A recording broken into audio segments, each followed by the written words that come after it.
This morning I have the privilege of introducing a friend of mine, Dr. Bernie Schucavage.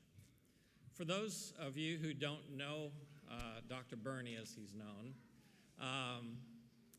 he was born and raised on the New Jersey shore, and then he got his medical degree from Loma Linda University and his anesthesiology from the University of Miami, and then he came to Fort Myers, and I met him on the side door of the church in 1987, and I welcomed him into the church.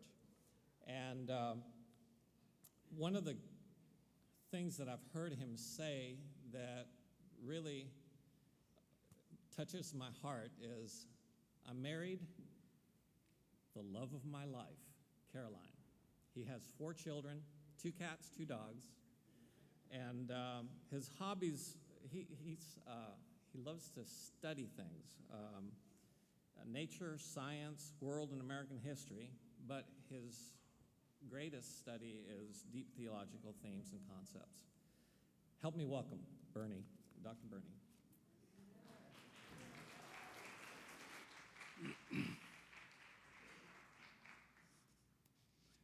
Well, back there, everybody was joking, "Are you going to put people to sleep?" I said, it really doesn't matter if you stay awake or go to sleep. I'm a winner either way, because that's what I do for a living. I put people to sleep. Anyway, a young man is married. He has everything in life that he needs. He's got a beautiful wife, a big house, a great career, and a stable, high-paying job. He lacks nothing. But he falls for a single woman and pursues an adulterous physical relationship, believing that it will satisfy some secret, long-held desire. And he reasons this is going to be short-term. It's harmless. No one will get hurt. And I'll protect my wife. He still loves his wife, of course, but assures himself that she will not get hurt.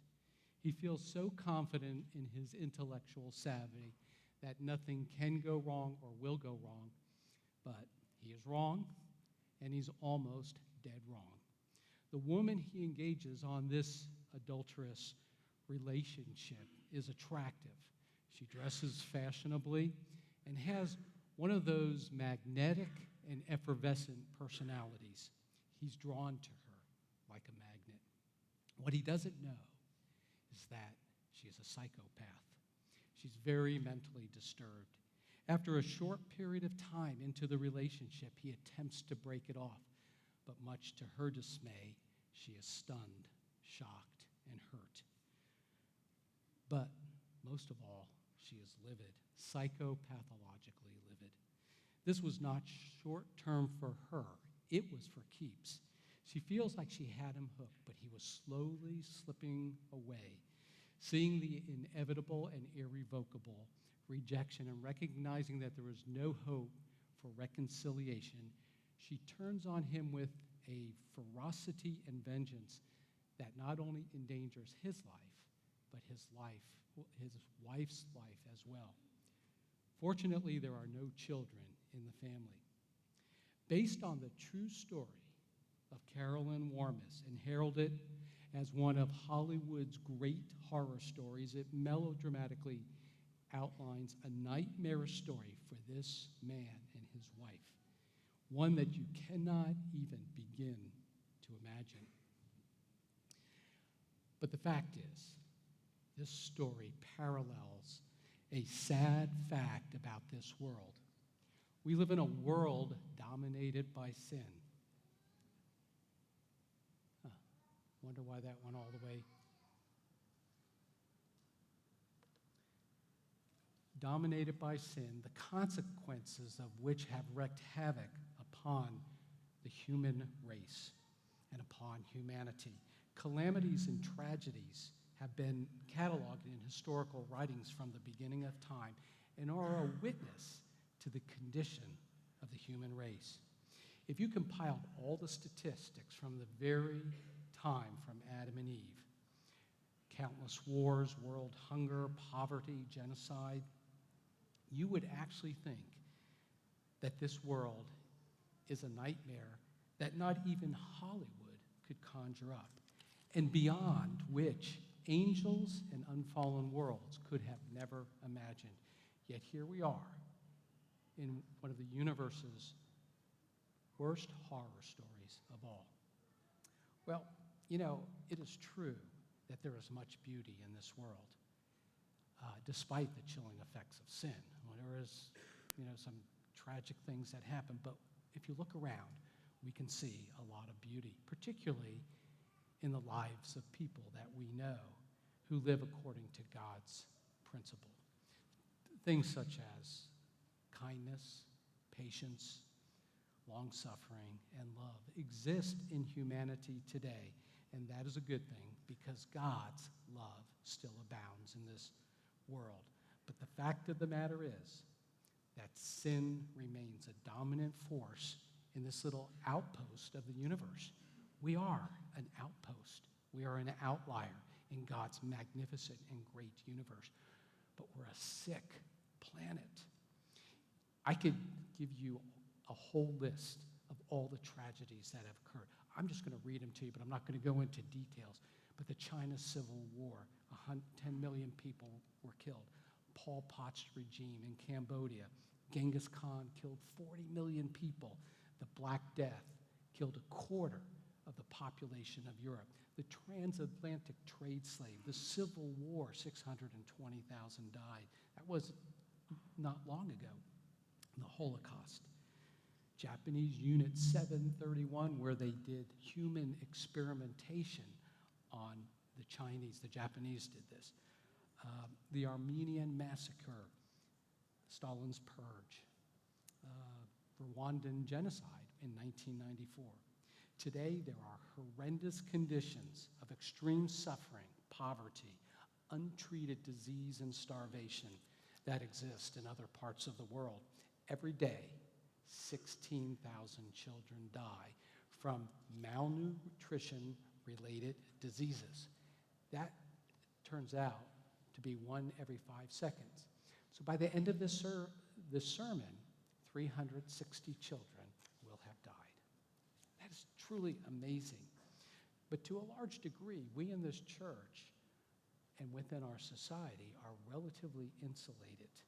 Yet beyond the confines of these walls here and within our society, we have poverty, drugs, crime, deplorable living conditions. And the thing that bothers me the most is human trafficking. When young kids and young boys and girls are taken away from their families to only God knows where.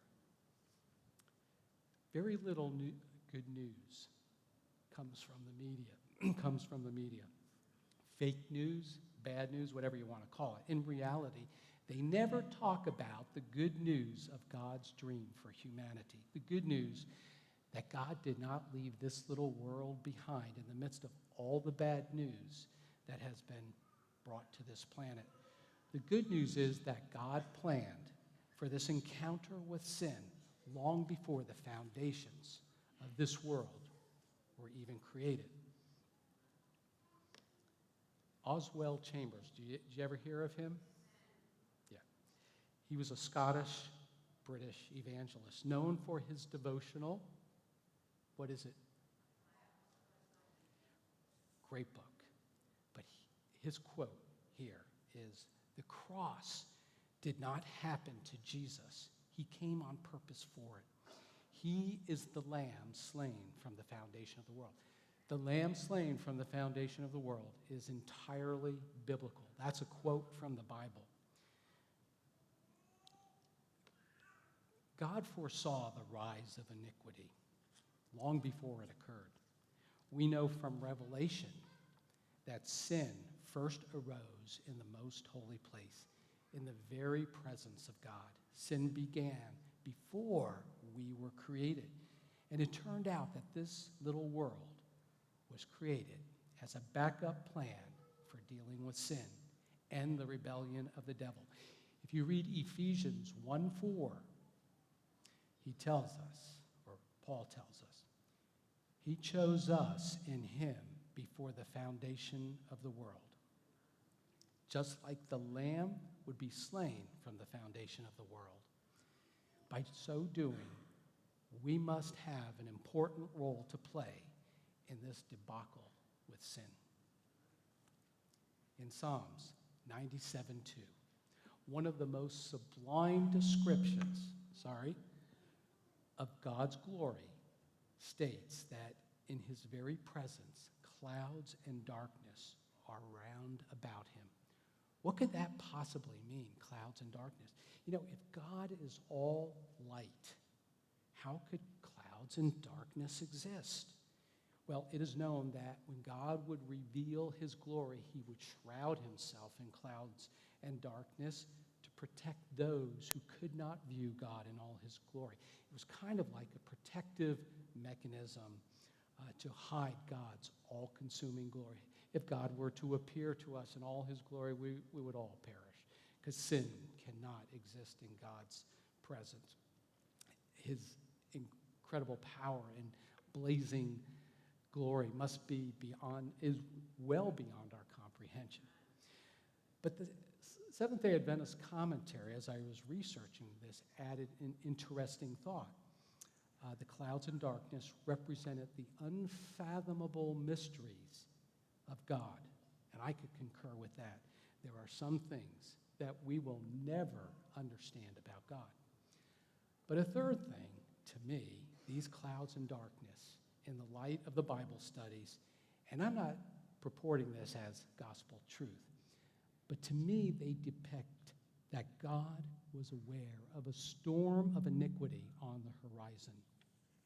Sin would arise, and a rebellion would ensue with the creation of beings who were granted independent minds with freedom of choice. It's true, God could have, created us all as puppy dogs and kitty cats who would have obeyed their master. But he chose to give us independent minds, created in his own image with the ability to think and to do. God knew a rebellion would arise eventually with free choice and independent minds, but he was not blindsided. He was totally prepared, because in the second half of this verse it says, righteousness and judgment are the foundation of his throne. His righteousness, the foundation of God's government, would withstand the coming storm brought about by those who chose evil over good. They chose it. The devil chose evil over good. Once the threshold of sin was crossed, and this is just a pictorial diagram of many different views of the same thing that occurred. But once the threshold of sin was crossed, all the inhabitants of the universe, loyal and disloyal, would then witness the power of the tree of the knowledge of good and evil. That tree was partook of long before Eve partook of that tree. And the events would soon play out in world history. It was kind of like opening, well, if you believe in mythology, Pandora's box. We would see many things that we never would have known of. Everyone would begin to see, all the inhabitants of the universe would begin to understand the devastating effects of sin that would marshal forth on this little planet called Earth. More significant, they would see, the inhabitants would see a deeper revelation of God. They would see into the very soul of God, his love and his character, and what he would do to combat this evil sin that has taken over our planet. The Bible says a lot about sin. From a very legal perspective, sin is the transgression of the law. But strictly speaking, defining sin as breaking the rules really misses the true essence of sin. If breaking rules is the basic root cause of sin, then sinfulness becomes a legal matter and will result in very rigid and legalistic behavior. We saw this in the days of Christ. The religious leaders, they lived by the letter of the law rigid adherence, but they also condemned him by their strict, rigid interpretation of the law. We don't want the rules to become more important than people. Jesus clearly emphasized this. Not so much the rules, but the principles that focused on the person, on individuality, and on the relationships that exist between us.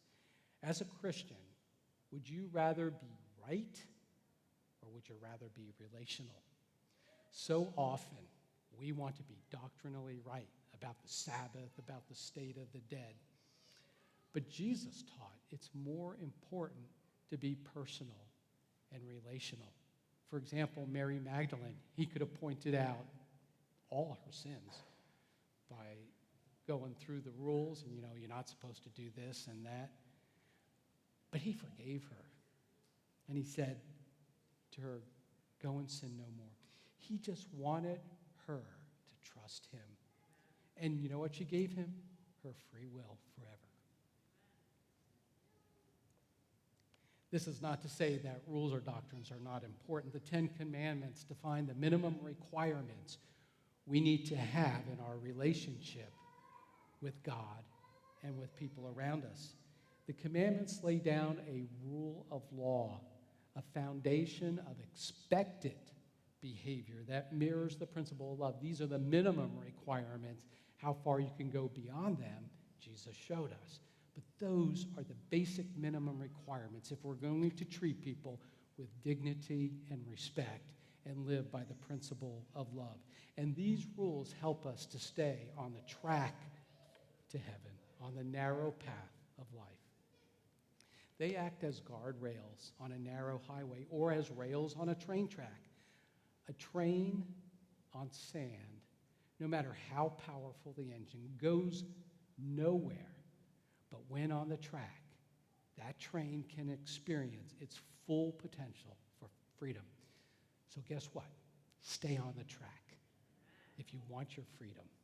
So what is the basic root cause of sin? Paul tells us that whatever does not proceed from faith is sin. So understanding this concept of faith becomes a huge part in understanding the problem of sin. Faith and sin are diametrically opposed to one another. One is the antithesis of the other. So what is faith? Is it some spiritual feeling that we muster up? Is faith believing in something that is not believable, or believing in something that's too good to be true? Well, I'll tell you what, the gospel almost seems like it's too good to be true. And if it's too good to be true, well, we all know it probably isn't, unless it is corroborated by evidence. Faith is believing in something that is based on evidence. In Hebrews 11:1, faith is the substance of things hoped for, the evidence, there it is, that word, evidence and faith coming together, the evidence of things not seen. Faith and evidence are tightly connected. They are complementary of one another. And in the text that was read today, I love this text. The fundamental fact of existence is that this trust, this faith, trust and faith, is the firm foundation under everything that makes life worth living. Faith is our foundation and is really the antidote to sin. It's our handle on what we can't see. Faith is the foundation by which we overcome sin. In many ways, faith is like a scientific principle that leads us to a new way of thinking. Faith is evidence-based, just like scientific principles are evidence-based. Faith is based on discovered truths that are rational, believable, and, as in scientific principles, verifiable. So we study nature, we study history, and our personal experience with God confirms and bolsters our faith, our trust, and our belief in God. Hebrews 1. Have you all read Hebrews 1, the faith chapter? It gives us examples of men and women who stepped out in faith. But they had faith. They had trust in God based upon their experience. They had already tested God. They verified that God would be with them. And so when he asked them to go out and do certain things, they would have been unachievable had they not had that experience that they could trust God in the first place. An example of evidence-based truth is the causal link between smoking and cancer. I have faith in the Surgeon General's warning on cigarette packs that says smoking causes lung cancer, heart disease, emphysema, and may complicate pregnancy. They're all capitalized.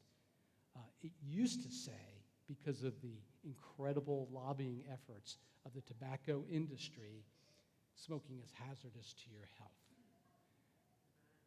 But it was well known. As a matter of fact, the researchers in 1950 who were doing studies, you know who they studied to have a control group of people who smoked to see if they got cancer? The dumb doctors who were all smoking. Every one of them smoked, and that was their control group to show what happened to a population of people that, and all those doctors in England got cancer. It was just, the researchers stopped their studies short, and they threw all their cigarettes out because I'm not smoking this stuff. This definitely causes cancer. But the lobbying industry, well, we can't put that it causes cancer because it doesn't cause cancer in everybody. And so they put smoking is hazardous to your health. Okay, but anyway, aside from that, you trust that statement, not because some authoritarian surgeon general declared it. You believe it because there's evidence behind that claim. In the same way, we have faith in God, not necessarily because God is great, he's an authoritarian. And by the way, you know what happens to people who don't believe in God? Well, in the Baptist religion, you burn forever. In our religion, do you only burn until you burn up? Well, no, we believe God because he has shown that we can trust him. We have faith in him. We believe him because he has demonstrated that he is trustworthy. How? Through a demonstration of his righteousness, his life, his death on earth. That's what has earned our trust in him. And so faith becomes really a matter of trust. So how did the heroes of faith act? They stepped out in the unknown. They had life experiences that testified through historical evidence and God's faithfulness. But you know, not everything that God asks us to do appears rational or even makes any sense whatsoever. How could Job, after months of losing all his wealth, all his family, and then suffering disease after disease, and yet at the end, how could he say, though he slay me, yet will I trust him? That's faith. That's trust. But even more so, how could Abraham take his only son up to Mount Moriah and commit to an act of violating the commandment, thou shalt not kill? How can you do that? How could you come home and explain that one to your wife? I'd be more afraid of my wife than God at that point. And yet, he raised the knife to take his son's life. And how could Isaac, a strong young man who could easily overpower his father, lay down and await his faith? How is that possible? Because of trust. But I would like to say it was a crazy, crazy trust, because I don't know if I could do that, to take my son's life, and yet that's precisely what God did with his son. And I'm glad there are people like Abraham. That's the beauty of faith. It is tried, tested, and reproducible. Faith is not a leap in the dark. It is a calculated step forward into the light. Thy word is a lamp unto my feet and a light unto my path. The statement, whatever does not proceed from faith is sin, must be understood in the context of trust. When we fail to trust God, our relationship with him is impaired. Sin, therefore, can be partly understood in the breakdown of trusting relationship. Distrust of God, the elemental basis, the core issue in sin. We commit adultery because we don't believe that fidelity to our spouse will ultimately bring greatest happiness. We steal because we don't believe that God will provide for us. Adam and Eve did not exercise faith or trust in God. They relied on their own wisdom informed by Satan. Upon taking the fruit, their eyes were immediately open. And what did they see? They saw they were naked. They had no clothes on, and they ran to the bushes and got some fig leaves. Adam and Eve took the bait. They trusted the serpent over God. So,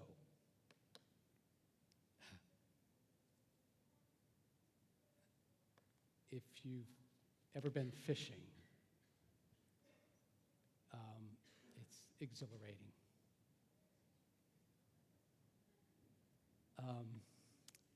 I was like a 4-year-old on Christmas Day when I pulled that thing in. That was the most amazing. It was totally unexpected. And it was my biggest snook I ever caught. But it was like, and I was with my son Grant, and we were just paddling along in a kayak. And I caught him twice, which was really pretty interesting.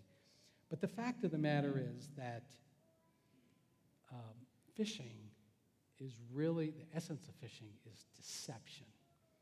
You have to lure the fish into biting into a sharp, barbed hook. How do you do that? A fish won't just grab a hook.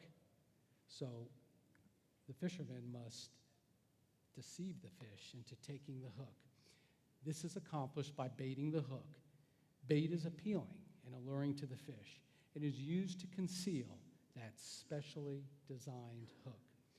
Once the fish is hooked, he will most likely not get away.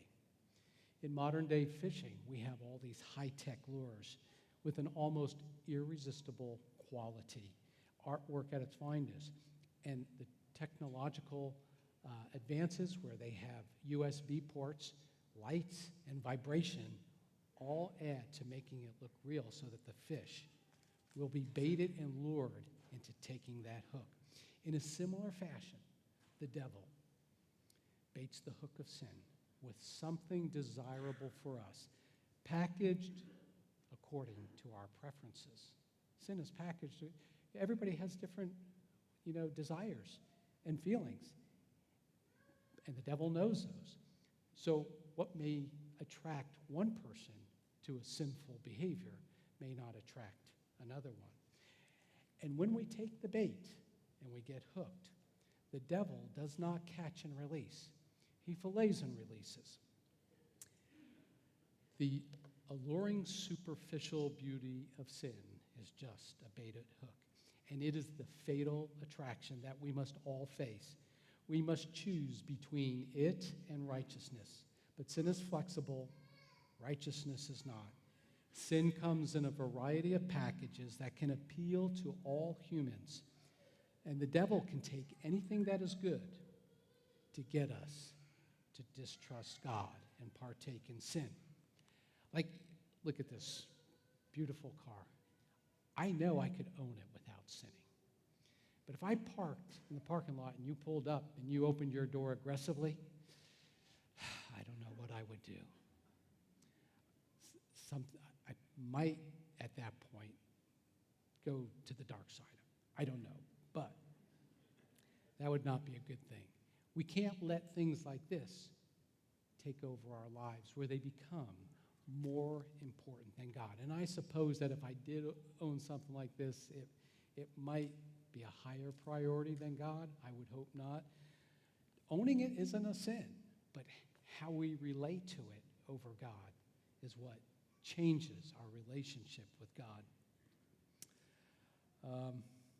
One other thing. You know, the streets in the New Jerusalem, the streets of gold, the streets of Jerusalem will be pure gold. Maybe the cars will all be gold too. I don't know. That's what I was thinking. So maybe we will have cars like this. One example of an entire nation being baited and hooked into sinful behavior and the tragic consequences is the fatal attraction at Beth Peor. When the Israelites were seduced by, do you know, the Moabite women. Prior to occupying the land of Canaan, the Israelites settled down on the tablelands of Moab, in that lower picture there, on the eastern side of the Jordan, overlooking the valley and the river. They had every advantage as they prepared their war campaign against the land of Canaan. There were no obstacles in the way. They were ready to go. But it was here that the Israelites made a fatal mistake. Just to the south of the Israelites was the kingdom of Balak, who was the king of Moab, a group of people who were descendants of Lot. They had seen all that Israel had done in their war campaign to their northern contemporaries, and they felt they were next to be conquered. Balak, the king, knew that there was a powerful force residing with the Israelites, so he summoned Balaam to come and curse God's people. Now, Balaam, if you remember, was at one time a true prophet of God, but he lost his way and he moved to the dark side. Although he initially declined Balak's offer, he reconsidered after he was offered gold, silver, and honor. He became a prophet for hire. Money and wealth are not sinful, but they can lead us through pride and selfishness to distrust God and lead us away from the principle of sin. In the high places of Baal worship, overlooking the camp of the Israelites, Balaam 7 times attempted to curse Israel without success. After failing 7 times, we learn in Numbers 31 that a plan was devised by Balaam and Balak to lure the Israelites into sin. Satan was the mastermind behind this, and it was designed to sever that relationship between God and Israel. It involved a clear dissolution of trust. As Michael Douglas was hooked in Fatal Attraction, so were the leaders of Israel hooked, fatally hooked by Satan to sin against God. How did he do this? With Balaam, it was money. With Adam and Eve, it was desire for more knowledge. What could be wrong with more knowledge? With the Israelite leaders, it was sexual sin leading to idol worship. In Numbers 25, we find that the women of Midian began to seduce the men of Israel into sexual sin and then to sacrifice to their gods. As a judgment of Israel's sin, God sent a plague where 23,000 Israelites died as a result. And the leaders of that movement were executed by hanging. Ultimately, Israel repented and returned back to God. But today, the devil's technique is always the same, to always promise something great, such as status, prestige, popularity, pride, something deliciously tasteful. But sin never delivers what it promises. Even its pleasures only last a short season, but its consequential effects last forever and ultimately end in death. So how do we overcome the sin that doth so easily beset us, as Paul says in Hebrews?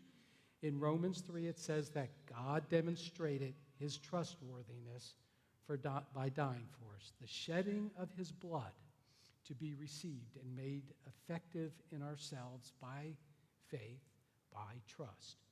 God has done this to demonstrate his righteousness. This is one of the most powerful texts in the Bible. And you should write all these down and put it together when you go home and read it, because it tells the whole story, much of the story, or at least fills in many of the puzzles, pieces, from beginning to end. Trust is the fundamental basis for any relationship, and God's redemptive plan is to repair this broken relationship between himself and man and between each of us. God draws us to himself through a line of evidence demonstrating that he is worthy of our trust. This is another concept that is pretty deep, but I think it really makes sense in the light of what we're studying here. This world is the greatest scientifically engineered experiment in the history of the universe, demonstrating the true effects of sin on intelligent beings. This world is like a randomized controlled trial that we often use in medical research, a scientific experiment that tests the outcome of various populations that are treated differently. When all the data is collected, a measured outcome is compared and a conclusion is made. One group, the experimental group, that would be us, with a very contagious condition called sin, living under the devil's rule. While the other control groups, and there are many of them, angels in heaven, unfallen worlds of thousands and thousands of what we would call aliens, but really, they are aliens because they're so different, but they live under a completely set of circumstances. They have no sin and are living under God's rule. The groups are followed under conditions of the trial designed to see what the final outcome is. This trial, presently going on, is the highest level research ever conducted in the journals of earth science. Thus far, this trial demonstrates unequivocally, categorically, without qualifications, evidence of what sin does to people. And just as importantly, in contradistinction to sin, it reveals something more. It reveals the true character of God. It reveals the true nature of his holiness and the distance God would go in giving up his only begotten Son to save an entire population of intelligent beings. If you don't believe anything about this world being a randomized controlled trial or kind of an experiment of sort, because why would God experiment with human life? We know that the Germans did it and the Japanese did that. Wouldn't that be like just crazy for God to do that? Listen to this. This statement is so prescient for a woman of the 19th century. Thus, the history of this terrible experiment, this awful experiment of rebellion, was to be a perpetual safeguard to who? To all holy beings, not just for us.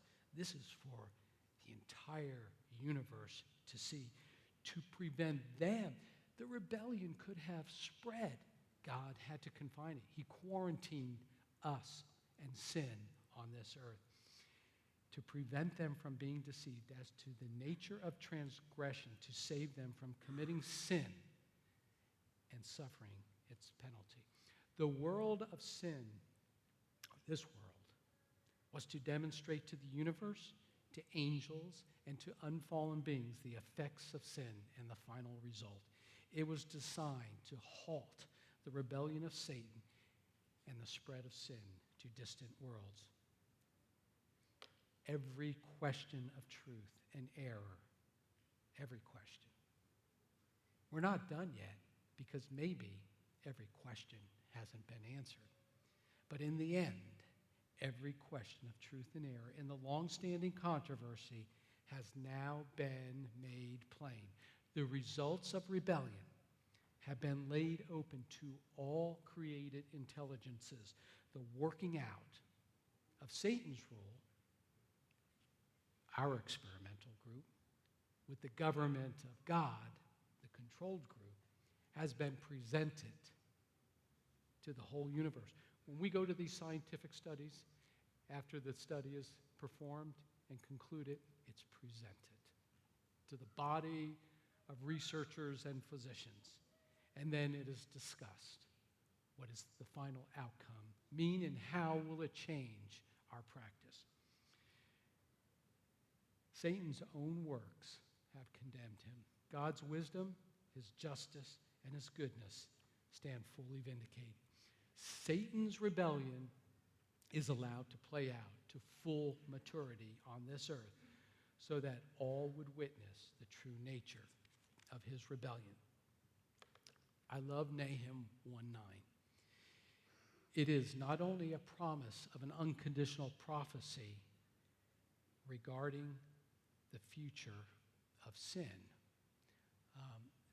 or the future of the Israelites in relation to the Syrians, but also it specifically deals with sin on this earth. The Douay-Rheims version, that's actually a Catholic Bible, but I like the way it is put in their translation. What do you devise against the Lord? He will make an utter end. There shall not rise a double affliction. In other words, sin shall not rise again. Because of the evidence collected in this grand experimental design of the outworking of sin. The original sin of distrust is now supplanted by the original covenant of trust.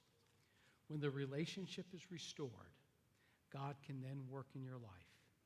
When we fully trust God, we will allow the Holy Spirit to enter our lives fully, completely, and unabashedly. God can only work through the Holy Spirit in the lives of his people, but only if we let him. And then the work that we have always talked about completing will be accomplished, not by power nor by might, but by my Spirit, saith the Lord. In the song, Here I Am to Worship, there is a line that is quite powerful to me. I'll never know how much it costs to see my sin upon the cross.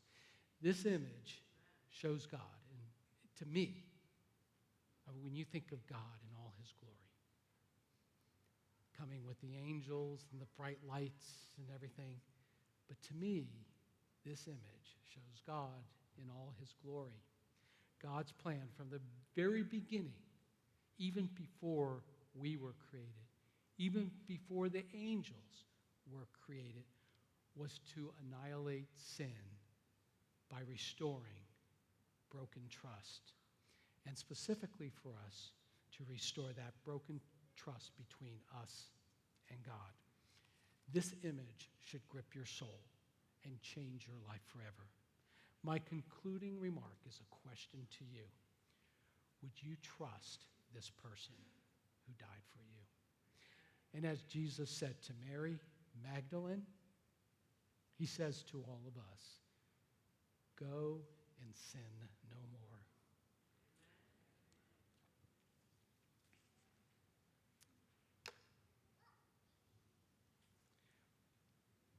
I believe we're in your hymnals, 522. My hope is built on nothing less.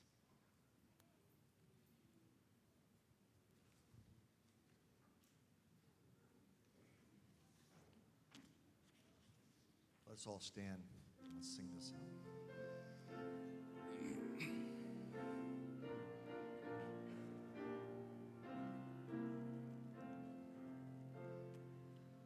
My hope is built on Christ's blood and righteousness. I dare not trust the sweetest frame, but wholly lean on Jesus' name. On Christ the solid rock I stand, all other ground is sinking sand. All other ground is sinking sand. When darkness seeks to veil his face, I rest on his unchanging grace. In every high and stormy gale, my anchor holds within the veil. On Christ the solid rock I stand, all other ground is sinking sand. All other ground is sinking sand. His oath, his covenant, his blood supports me in the whelming flood. When all around my soul gives way, they then in all my hope and stay. On Christ the solid rock I stand, all other ground is sinking sand. All other ground is sinking sand. When he shall come with trumpet sound, oh, may I then in him be found, dressed in his righteousness alone, faultless to stand before the throne. On Christ the solid rock I stand, all other ground is sinking sand. All other ground is sinking sand. Please bow your head with me. Our kind and loving Father, we are grateful to be your children. And we are so thankful that we can be part of this great adventure in this world, which means so much to you and so much to the universe. We play such an important role. And the amazing thing is that we so desperately need you, but by the same token, you need us because of what this world has revealed. This has given us such an insight into your very soul, about your character, your love, and the extent to which you would go to save and to preserve the freedom of choice of all created intelligences. We are not puppy dogs or kitty cats. We don't just obey because we know what will happen to us if we don't. We obey and trust you because we know that you have proved yourself entirely trustworthy. And so, Lord, I pray as we step out this week that we may stand on the firm foundation of the evidence you have laid out before us, the firm foundation of faith and trust. And we thank you, Lord, in Jesus' name. Amen.